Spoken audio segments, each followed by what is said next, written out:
Mercredi 4 décembre 2023, chers téléspectateurs, bonsoir et c'est toujours un plaisir de vous retrouver dans cette nouvelle édition.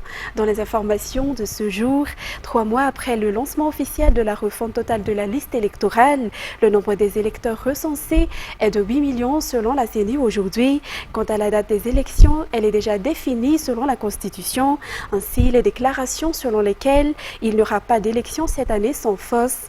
Par ailleurs, les procédures pour la réalisation de l'élection ont également été planifiées, ce qui permet de déterminer le budget nécessaire. Reportage sur les images de Sech Haji Anas. La refonte totale de la liste électorale est un processus qui doit être fait tous les 10 ans, conformément à la loi.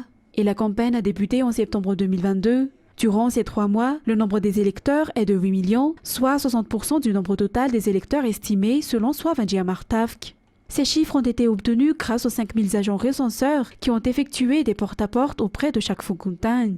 Quant au calendrier, l'élection doit être effectuée 2 mois avant la fin du mandat du président au plus tôt et 1 mois avant au plus tard selon la Constitution. Ce qui signifie que pour cette année, l'élection présidentielle aura lieu le 19 novembre au plus tôt et le 19 décembre au plus tard. Par conséquent, l'élection aura lieu cette année, a précisé le rapporteur général de la CENI, démontant ainsi les allégations qui circulent actuellement selon laquelle il n'y aura pas d'élection cette année. De plus, la procédure nécessaire à la préparation des élections a également été déjà planifiée pour pouvoir déterminer le budget nécessaire à sa réalisation. L'objectif est ainsi de convaincre le gouvernement, lequel gère les fonds publics. Néanmoins, en cas d'insuffisance de financement, il est envisageable d'effectuer des négociations au niveau des partenaires internationaux car Madagascar a le droit de bénéficier des aides de la part de ces systèmes internationaux. Page économique, l'arrière se déprécie fortement face aux principales devises étrangères de référence telles que l'euro et le dollar. Le taux de change publié aujourd'hui par la Banque centrale de Madagascar est de 4716,81 pour 1 euro et de 4472,62 pour 1 dollar américain. En général, le retour en force de l'euro suite à sa dégringolade au début de la guerre en Ukraine est la cause de la dépréciation de l'arrière actuellement. En septembre comme en octobre, l'euro est passé sous la barre des 4000 arrières et a été dépassé par le dollar.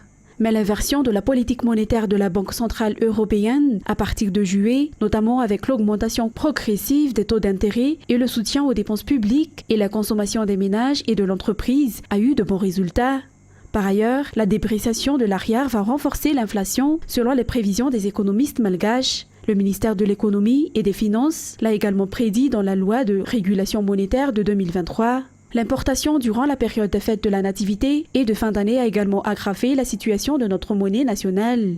Il peut y avoir également un déséquilibre face à la croissance du tourisme qui ne peut être évité par l'apport de devises étrangères.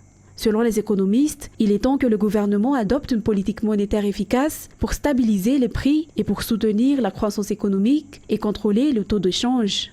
Il est donc nécessaire de soutenir les efforts déployés par le gouvernement pour rapatrier les devises étrangères. Des politiques efficaces sont également indispensables afin de soutenir les dépenses publiques et la consommation, ainsi que des stratégies pour limiter la dépendance à l'égard des importations.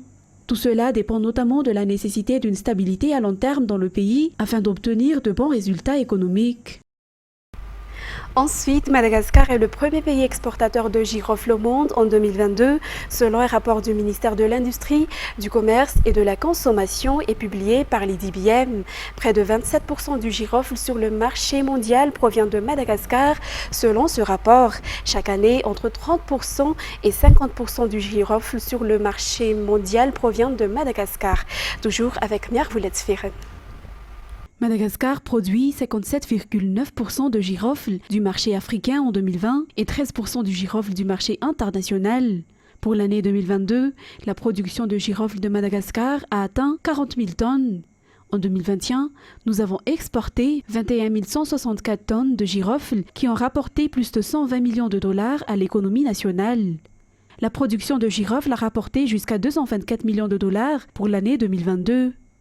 Le nombre de producteurs de girofle dans toute l'île est d'environ 18 000, utilisant environ 70 000 hectares de terrain. 90% de la production provient de la région d'Analadiruf, littéralement la forêt de giroflier, dans la région Atinanan. L'Inde, l'Indonésie et Singapour sont les principaux consommateurs de girofle de Madagascar. La campagne de la récolte du girofle à Madagascar se déroule généralement entre le mois d'octobre et le mois de janvier, c'est-à-dire avant et pendant la saison des pluies. Quant à la période de production, elle s'étale de septembre à décembre. En termes de production, Madagascar se trouve derrière l'Indonésie, qui a produit plus de 133 000 tonnes de girofle en 2020, ce qui représentait 73% du marché mondial, et la Tanzanie se place derrière Madagascar, qui exporte 86 000 tonnes par an. En plus de la vanille et du litchi, le girofle de Madagascar tient également un rôle important dans les produits d'exportation et rapporte beaucoup à l'économie nationale. Passons maintenant dans un tout autre sujet. Tous les étudiants sinistrés des suites de l'incendie du bloc 15 de la cité universitaire de Woodford ont déjà bénéficié d'un logement, d'après ce qui a été vu sur place aujourd'hui. Cependant, la plupart d'entre eux ne disposent plus de matériel pour leurs études. Les fournitures scolaires et les articles ménagers ont presque tous été brûlés. Le CROI et le ministère de l'Enseignement supérieur et de la Recherche scientifique leur ont ainsi remis des aides telles que des marmites, des matelas, du riz et de l'huile, mais aussi divers équipements scolaires pour les aider à aborder leurs études la semaine prochaine, lesquelles vont être distribuées lundi prochain, selon le responsable au sein du ministère de l'Enseignement supérieur.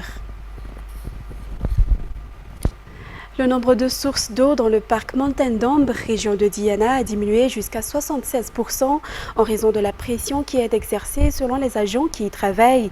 Selon les informations, la destruction des forêts faite par certains habitants environnants est l'une des causes de ces dégâts. Cependant, la réserve naturelle Montagne d'Ambre est unique en ce sens qu'elle abrite des animaux et des plantes endémiques et rares au monde. Ce lieu attire également de nombreux touristes à Madagascar. Aniana Martina, Enza Hadjiantsu. La réserve naturelle de la montagne d'Ambre à Antiranan, région de Diana, a été créée en 1958. À cette époque, cette aire protégée possédait 78 sources d'eau et actuellement, il n'en reste que 18 selon les agents de ce parc. C'est-à-dire que le nombre de sources d'eau dans ce lieu a connu une baisse allant jusqu'à 76%. La plus grande d'entre elles est la cascade d'Andakaran. L'aire protégée montagne d'Ambre est une terre fertile. C'est la principale raison de la pression qui s'y exerce actuellement, outre la coupe des palissandres qui pourtant fait la renommée de ce parc selon Oswald, un agent de parc. Les agents ont ainsi mis en place des stratégies particulières pour sensibiliser les habitants aux alentours de la montagne d'Ambre sur l'importance de la protection de cette aire protégée. En général, 22 communes de district Antiranana 1, Antiranana 2 et Ambilpe sont concernées par cette réserve naturelle. Elle est un site unique du fait de la variété de la faune et de la flore que l'on ne trouve nulle part ailleurs dans le monde. Les Italiens sont les plus nombreux à venir visiter ce parc. Les Français viennent la deuxième place, selon le gérant du parc. Continuons dans la partie sud de Madagascar. La rénovation de l'hôtel de ville de Tolanar fait partie des grands chantiers réalisés par la commune urbaine de Fort-Dauphin en 2022. Une des réalisations faites par le maire pour la population locale, et cela à travers des financements propres de la commune. D'autres projets prioritaires restent encore à réaliser pour cette année, selon le maire. Mirvoula Tsferen. La réhabilitation de l'hôtel de ville de Tolanar en décembre 2022 a marqué l'année précédente pour la municipalité, mais également pour la population de Fort-Dauphin. Le maire Adjianiana Georges Mam a souligné que d'autres projets prioritaires restent encore à réaliser pour cette année.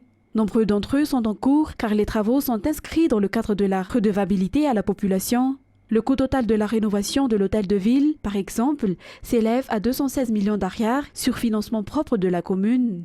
Par ailleurs, le maire de la commune urbaine de Tolanar a également noté que la formation pour le personnel du 3e UPC de Tolanar, dispensée par l'association Pompiers France, se poursuit. Il convient de rappeler qu'une forte délégation de l'association Pompiers France a effectué une visite à Fort-Dauphin le mois de décembre dernier. Page sportive, l'équipe de Baré-Hatchan sans expatriés s'entraîne 2 fois par jour dans le cadre de la préparation pour cette compétition qui se déroulera en Algérie à partir du 13 janvier prochain. Cette équipe nationale est en Tunisie depuis lundi pour poursuivre les préparatifs. Par ailleurs, l'équipe aura encore 2 matchs amicaux qui se dérouleront en Tunisie avant de se rendre en Algérie. Azar Hazanarville nous en dit plus.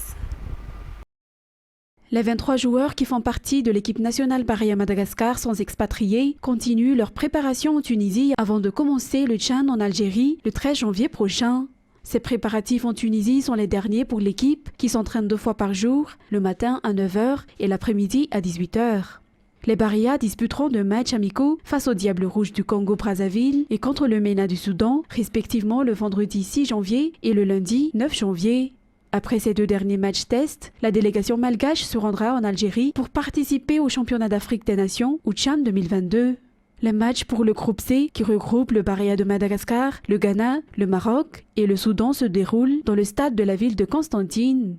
Le premier match pour l'équipe nationale malgache sera contre les Black Stars du Ghana et aura lieu le 15 janvier prochain. Concernant maintenant les actualités internationales, Kevin McCarthy a échoué à obtenir le poste de speaker de la Chambre des représentants à l'issue de 3 votes tenus mardi.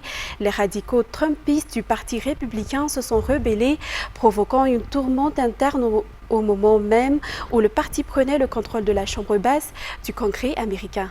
Le reportage avec France 24. Le président n'a pas été élu. Du jamais vu depuis 100 ans aux États-Unis. Des votes qui n'en finissent plus pour élire le président de la Chambre des représentants. Grand favori pour remplacer Nancy Pelosi, le sénateur républicain Kevin McCarthy n'a pas obtenu la confiance de son parti. Pour être élu, le futur speaker doit obtenir une majorité de 218 voix. Un seuil que l'intéressé n'a pour l'instant pas réussi à atteindre. Beaucoup de personnes ont pris l'argent de Kevin McCarthy pour être élu. Et maintenant, certains d'entre eux ne veulent pas le soutenir pour être président de la Chambre. Vous imaginez ? Je suis furieuse. Laissez-moi vous dire quelque chose.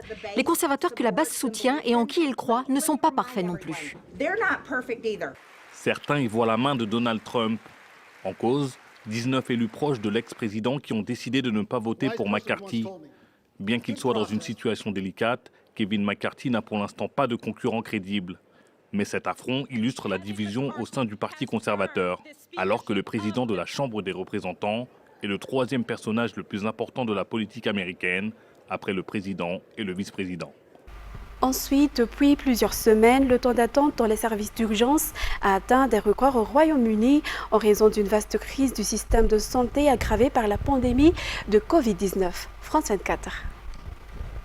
À l'intérieur de ces ambulances, des dizaines de patients qui attendent d'être admis à l'hôpital pendant de longues heures, faute d'effectifs dans les services d'urgence, avec parfois de lourdes conséquences. Les témoignages se multiplient partout au Royaume-Uni, comme celui de la famille de cet enfant de 5 ans, décédé d'une infection pulmonaire. L'hôpital surchargé l'avait renvoyé chez lui 1 semaine plus tôt. Il n'arrêtait pas de nous dire « on n'a qu'un seul médecin ici, on n'a pas de lit disponible, on n'a pas de place pour lui, que voulez-vous qu'on fasse ?» Une mort qui est loin d'être un cas isolé.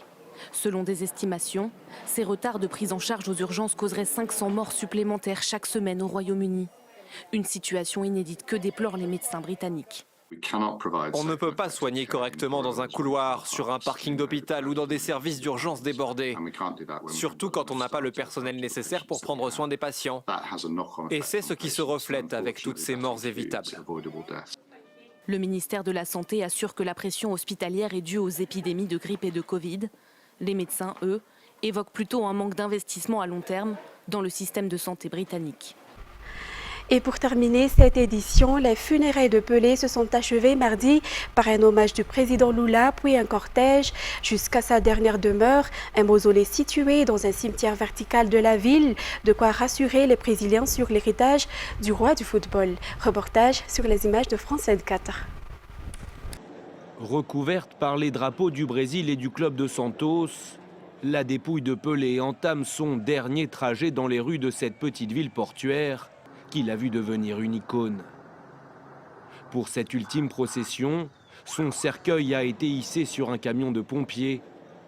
Sur des centaines de mètres, des Brésiliens venus saluer une dernière fois leur idole. Il est une icône mondiale, pour moi le plus grand de tous les temps. Il a fait connaître le Brésil dans le monde entier. Le football ne sera plus le même après son départ, Santos non plus. J'habite à Sao Paulo, mais j'ai grandi ici, près du stade. Et j'ai des photos de lui et moi ensemble quand j'étais enfant. Tous ces hommages signifient que le roi sera avec nous pour toujours. Sur la route, le cortège funèbre passe devant la maison où la mère centenaire de Pelé vit toujours. Le roi est ensuite enterré ici, dans ce cimetière vertical qui sera accessible au public. La dernière étape de l'adieu de toute une nation à son plus illustre ambassadeur. Pendant 24 heures, son corps a été exposé sur la pelouse de Villa Belmiro, là où Pelé a forgé sa légende avec Santos. Plus de 230 000 personnes ont fait le déplacement. La plus connue, Lula, investie dimanche pour la 3e fois, l'occasion d'un vibrant hommage. Le monde doit beaucoup à Pelé, un homme rempli de dignité, qui est né pauvre et noir dans un pays où les préjugés étaient très présents. Pelé ne s'est jamais soucié de cela. Il a toujours su être Pelé, le meilleur et le plus humble. Décédé à l'âge de 82 ans, Pelé reste à ce jour le seul footballeur à avoir remporté 3 fois la Coupe du Monde. Un roi qui n'est pas prêt d'être détrôné. Mesdames et messieurs, voilà que prend fin cette édition. Je vous remercie de l'avoir suivi jusqu'à son terme. Bonne suite au programme sur Viva. Au revoir.